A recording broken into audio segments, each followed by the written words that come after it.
मुझे गर्व है कि मैं उस जालोर से आता हूं जिसका दुनिया भर में नाम है ग्रेनाइट इंडस्ट्री के कारण।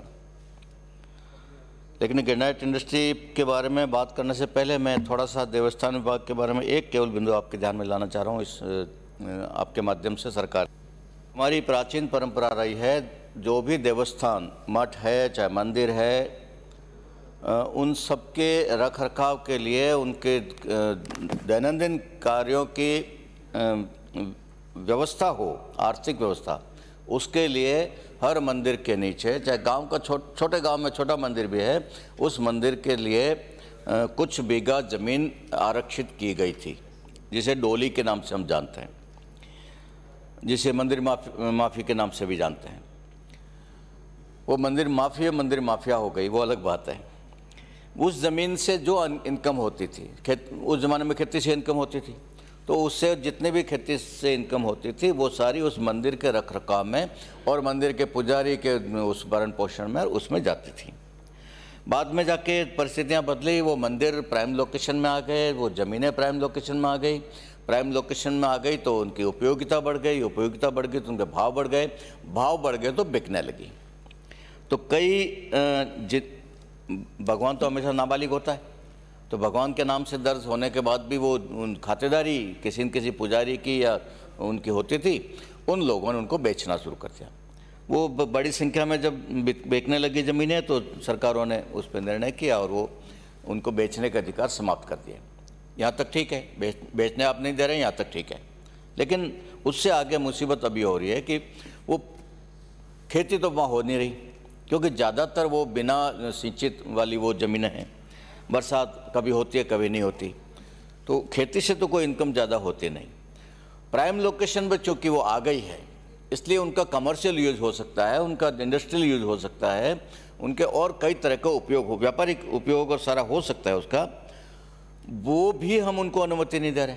वो लीज पे दे नहीं सकते, वो उसको किराए पे दे नहीं सकते, उस पर कुछ कंस्ट्रक्शन कर नहीं सकते, दुकानें बना नहीं सकते, कोई मैरिज होम बना नहीं सकते। तो उस कारण से जो मंदिर की इनकम होनी थी उस ज़मीन के माध्यम से, ज़मीन तो रुक गई बिकने से, लेकिन उस ज़मीन के माध्यम से जो मंदिर के आय बढ़नी चाहिए थी, आय होनी चाहिए थी, वो आय लगभग बंद हो गई है। और उसके कारण से उन मंदिरों को, मठों को अपने आर्थिक रूप से बहुत समस्याएं झेलनी पड़ रही है। तो मैं आपके माध्यम से सरकार से मांग करूंगा कि कुछ ऐसा प्रावधान उसमें लाएं, संशोधन लाएं नियमों में, कानूनों में, जो भी आपको करना है करिए, पर उस ज़मीन का सदुपयोग हो और उस ज़मीन से होने वाली आय उस मंदिर के लिए, मठ के लिए उपयोग में आए। मान्यवर, मैं जब ग्रेनाइट की बात करता हूँ तो गर्व से सीना चौड़ा हो जाता है। जालोर दुनिया भर में जाना जाता है, जालोर के नाम से जाना जाता है। जयपुर के मेरे एक मित्र हैं, व्यापारी हैं बड़े, बैंकॉक परिवार के साथ घूमने गए थे, तो वहाँ दिन में बाज़ार में घूम रहे थे, तो ग्रेनाइट के बड़ा शोरूम देखा तो अंदर गए। अंदर जाके उन्होंने पूछा कि ये ग्रेनाइट इंडिया का है क्या?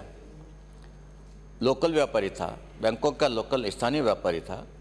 जैसे उन्होंने पूछा ये ग्रेनाइट कहाँ का है, इंडिया का है क्या, तो उन्होंने जवाब दिया कि ये जालोर का है। अंतर्राष्ट्रीय बाजार में भी ग्रेनाइट जालोर के नाम से पहचाना जाता है, बेचा जाता है। ये हमारे लिए बहुत गर्व की बात है। और इसलिए भी गर्व की बात हो जाती है कि ग्रेनाइट बहुत पत्थरों में सबसे हार्ड होता है, हार्डेस्ट स्टोन।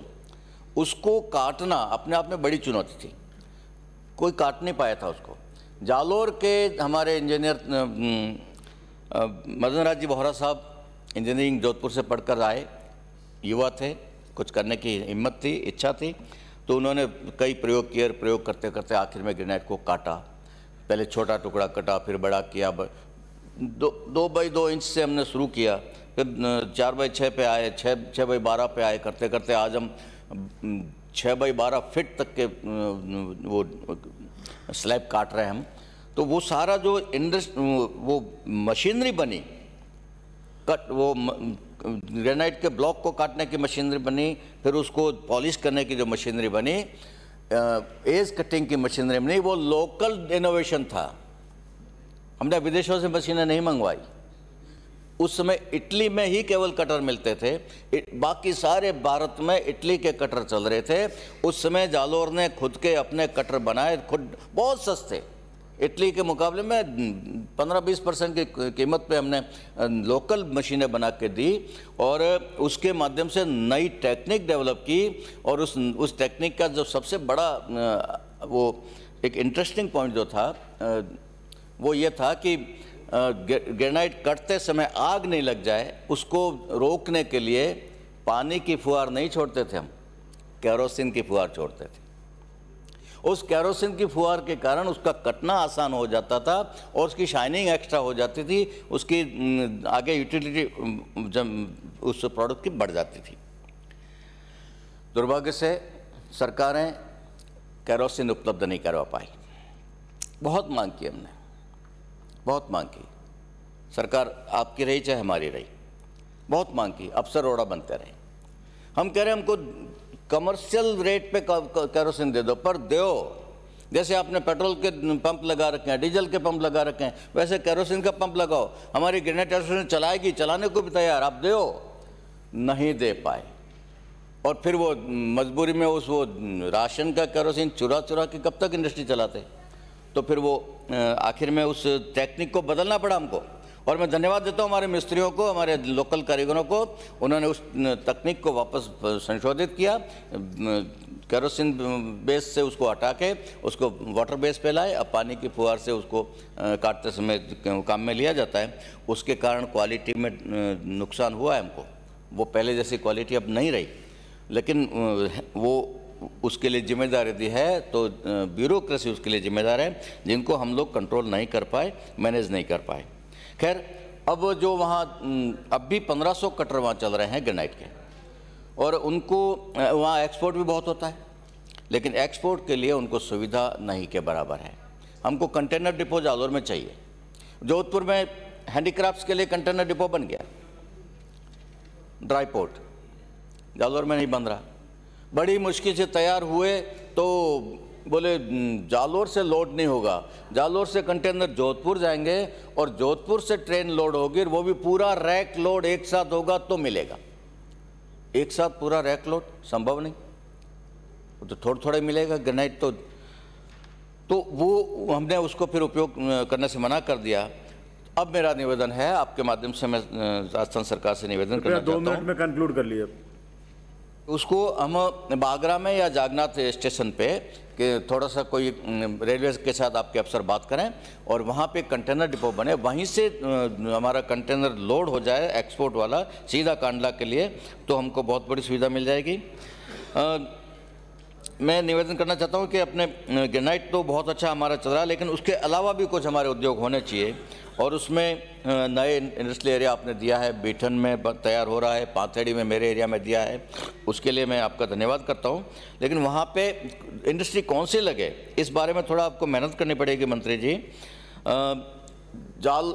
देश भर में जितने स्टील बर्तन बनाने वाले मैन्युफैक्चरर हैं, बाल्टियाँ, लोटे, थालियाँ, कटोरियाँ, उसमें से अधिकांश हमारे जालोर ज़िले के हैं। उनको थोड़ा ढंग से आप इनवाइट करिए, वो जालोर में इंडस्ट्री लगा सकते हैं। इलेक्ट्रिक गुड्स जितना बनता है, केबल बनता है, स्विचेस बनते हैं, पंखे बनते हैं, ये इलेक्ट्रिक गुड्स की बड़ी बड़ी कंपनियां उन मालिकों की है जो मूल निवासी हमारे जालोर के हैं, प्रवासी हैं। उनसे यदि संपर्क करेंगे तो इलेक्ट्रिक गुड्स की भी यहाँ आ सकती है। ये जो रेडीमेड गारमेंट्स के जो व्यापारी हैं पूरे देश में, बड़े बड़े व्यापारी, होलसेलर्स, मैन्युफैक्चरर्स हमारे जालोर के मूल निवासी हैं। उनसे यदि सरकार ढंग से अप्रोच करे तो वो लोग भी यहाँ आकर अपनी कुछ यूनिट्स लगा सकते हैं। इस तरह से यदि करेंगे। और एक और नई बात आ गई, वो पाइपलाइन आ गई है इसकी, गैस की पाइपलाइन जालोर से होकर निकल गई है। ये जो बीठन में आप बना रहे हैं राम सिंह के पास में, बिल्कुल हाईवे के पास में है, वहाँ पे यदि हम उस गैस को उपयोग करना शुरू करेंगे तो जो सिरेमिक इंडस्ट्री है, सिरेमिक का रॉ मटेरियल सारा हमारे राजस्थान से जाता है, सिरोही जिले से जाए, चाहे उदयपुर जिले से, राजसमंद जिले से, यहीं से जा रहा है सारा रॉ मटेरियल, वो वहाँ जाता है मोरबी, और वहाँ से सिरेमिक टाइल्स बन के, और नहीं हमारे भी है, हमारे से काफ़ी ज़्यादा। तो वो जो वहाँ पे इसलिए होता है कि उस सिरेमिक इंडस्ट्री को काम करने के लिए बहुत हाई टेम्परेचर चाहिए। हाई टेम्परेचर कोयले से और इनसे नहीं मिलता, उस गैस से मिलता है।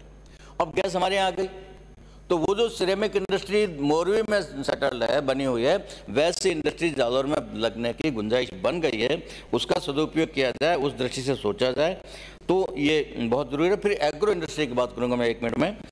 रायडा हमारे यहाँ खूब होता है, ऑयल मिल लगी थी, बहुत पहले लगी थी। दुर्भाग्य से वो ऑयल मिल का जो मशीनरी खरीदी गई उसमें वही कमीशनबाजी हो गई और वो मशीनरी सब स्टैंडर्ड खरीद ली, वो 60% से ऊपर कैपेसिटी में काम कर ही नहीं सकती थी, वो इंडस्ट्री फेल हो गई, वो ऑयल मिल आपको बेचनी पड़ गई। तो ऑयल इंडस्ट्री बहुत अच्छी चल सकती है हमारे वहाँ, मूंगफली भी हो रही है, रायडा भी हो रहा है, जीरा बहुत हो रहा है, बहुत अच्छी क्वालिटी का जीरा हमारा होता है, लेकिन प्रोसेसिंग यूनिट सारी ऊंजा में है, हमारे यहाँ नहीं है। इसबगोल बहुत अच्छा होता है, हमारा बहुत होता है, सारा ऊंजा जा रहा है, उसके लिए कोई हमारे यूनिट लग सकती है, वो नहीं लग रही। और आज की तारीख में तो अनार बहुत ज़्यादा पैदा हो रहा है, जिसके कारण अभी मुख्यमंत्री जी ने भी हमने मांग की थी कि अनार की मंडी खोली जाए, आपने मंडी खोलने की घोषणा की है, उसके लिए तो मैं आपका धन्यवाद करता हूँ। लेकिन उसके साथ साथ अनार को से जो फूड प्रोडक्ट्स हो सकते हैं, पल्प निकल सकता है या जूस बन सकता है, या इस तरह की भी इंडस्ट्री वहाँ एस्टेब्लिश हो तो बहुत अच्छा एक और कुछ नई चीज़ हमको मिल जाएगी। और अंतिम बात मैं निवेदन करना चाहता हूँ, ये सारी इंडस्ट्री और इंडस्ट्रियल हमारे यहाँ के बड़े बड़े अरबों में जिनका टर्नओवर है, ऐसे व्यापारी बाहर काम कर रहे हैं, वो हमारे यहाँ इंडस्ट्री क्यों नहीं लगाने आ रहे हैं? क्योंकि हमारे यहाँ उनको ईज ऑफ डूइंग बिजनेस नहीं मिल रहा।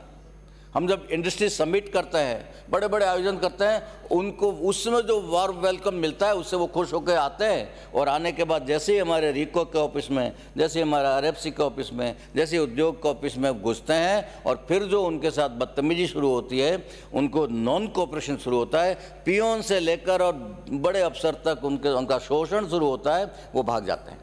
तो ये जो वातावरण यदि आप ठीक नहीं कर सकते, इन्वेस्टर्स फ्रेंडली वातावरण हमको क्रिएट करना पड़ेगा, पूरी मशीनरी को उस मूड में लाना पड़ेगा, उस मूड में और उस मोड में लाना पड़ेगा, ताकि हम उनको यहाँ अच्छा वातावरण दे सकें, वेलकम उनका कर सकें, तब जाके वो लोग इन्वेस्ट करेंगे। और आखिर में मैं एक निवेदन करना चाह रहा हूँ, दूर से आने वाले माननीय विधायक ने काफ़ी कुछ बोल दिया है।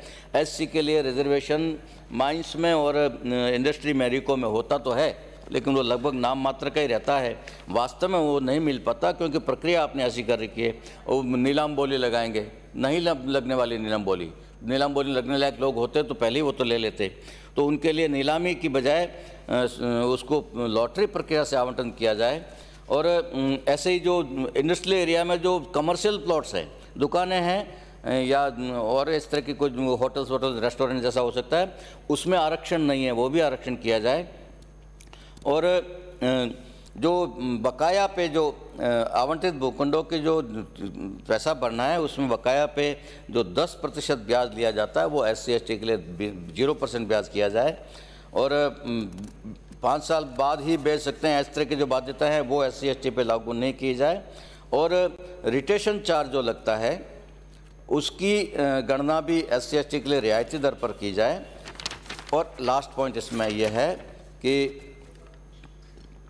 जो प्रोसेसिंग फ़ीस लगती है किसी भी प्रकार के उस आवेदन करने पर, हर बार प्रोसेसिंग फ़ीस लगती है, चाहे वो नाम परिवर्तन करने पर लगे, चाहे उत्पाद परिवर्तन करने पर लगे, चाहे बंटवारा करने पर लगे, वो प्रोसेसिंग फ़ीस SC और ST के लोगों से नहीं ली जाए तो उनमें से एंटरप्रेन्योर्स डेवलप कर पाएंगे। आपने मुझे अवसर दिया, उसके लिए बहुत बहुत धन्यवाद। श्री मदन जी प्रजापति।